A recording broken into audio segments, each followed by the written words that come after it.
প্রথম বিদেশ সফরে কাল মালয়েশিয়া যাচ্ছেন প্রধানমন্ত্রী।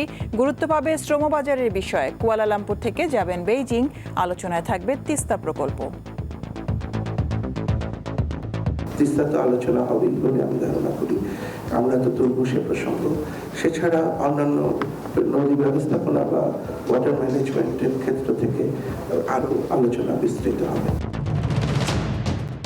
দুবাইয়ে গ্রেপ্তার সাবেক আইজিপি বেনজির আহমেদকে শিগগিরই ফেরত আনা হবে। আরব আমিরাতে পাঠানো হয়েছে প্রয়োজনীয় কাগজপত্র, জানালেন স্বরাষ্ট্রমন্ত্রী।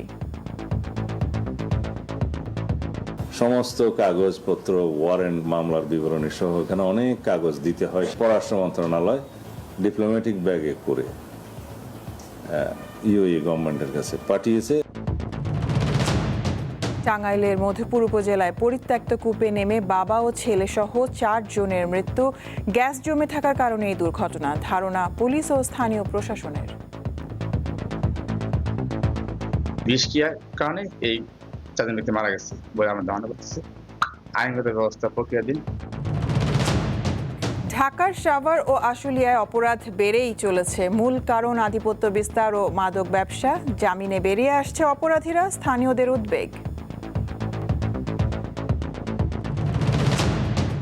যুক্তরাষ্ট্র ও ইসরায়েলের বিরুদ্ধে যুদ্ধবিরতি চুক্তি লঙ্ঘনের অভিযোগে হরমুজ প্রণালী আবারও বন্ধের ঘোষণা দিল ইরান।